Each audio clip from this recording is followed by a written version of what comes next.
ব্রাহ্মণবাড়িয়ার আখাউড়ায় রাজহাঁস খুঁজতে গিয়ে যুবলীগ নেতার বাড়িতে মিলল মাথাবিহীন নারীর মরদেহ। গাজীরবাজার এলাকার এক ব্যক্তির বাড়ি থেকে একদিন আগে একটি রাজহাঁস হারিয়ে যায়। সেটি খুঁজতে গিয়েই 24 ডিসেম্বর সকালে ফারহান রনি নামের যুবলীগ নেতার গোয়ালঘর থেকে মাংস পোড়ার গন্ধ পায় এলাকাবাসী। হাঁসের মাংস হতে পারে সন্দেহ করে হাঁসের মালিক সহ কয়েকজন গোয়ালঘরের মেঝেতে পরীক্ষা করতে চান। এ সময় আপত্তি তোলেন রনি। পরে হাঁসের মালিক এনামুল ও তার দুই ভাইকে হত্যার হুমকিও দেন তিনি। রাজহাঁসগুলো বিচারার জন্য টিনের চালের ভিতর থেকে ধুমা আসতেছে, তো সেই ধুমা দিকে সন্দেহমূলক এই বাড়িতে একজন ছেলে থাকে, রাত্রে দুইটা রাজহাঁস গেছে, তুই কি দেখছিস না? সে বলছে না। তো তুহানে ধুমা কিসের জন্য টিনে করবি?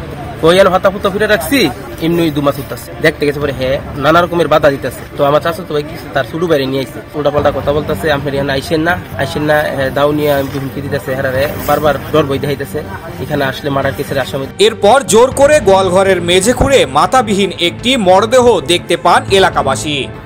আগুন লেগে রাখছে একটা মানুষ, মানে পাও দেখা যায়, হাত দেখা যায়। ওই সময় সে দেখতে ধরে দুইটা চিল্লি দিয়েছে কিন্তু মানুষ করতেছে। তারপরে আমরা হেরা আস্তে আস্তে বাইলে বাইলে থাবাদ আমরা ধরি।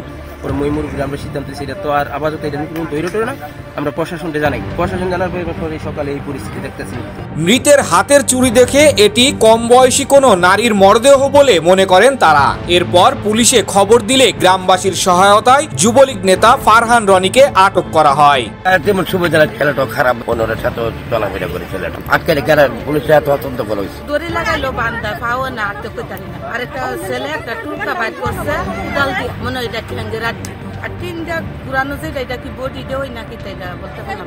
স্থানীয়দের অভিযোগ, ফারহান রনি এর আগেও বিভিন্ন অপরাধে জড়িত ছিলেন। তার মাদক কারবারের কারণে এলাকায় বহুবার সমস্যার তৈরি হয়েছে।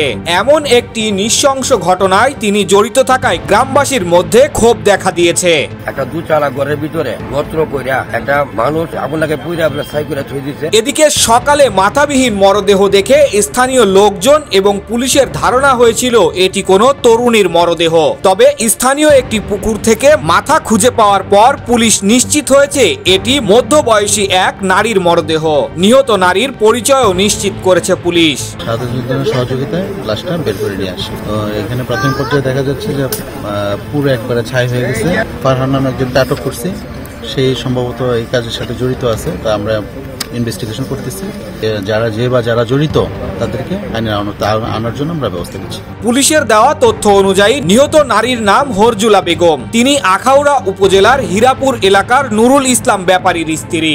এই ঘটনায় আটক হওয়া তরুণ ফারহান রনি ভোরের দিকে তাকে ঘটনাস্থলে ডেকে নিয়ে যায়। কি কারণে তাকে এখানে আনা হয় কিংবা কেন হত্যা করা হয় এ বিষয়ে পুলিশ এখনো বিস্তারিত জানতে পারেনি।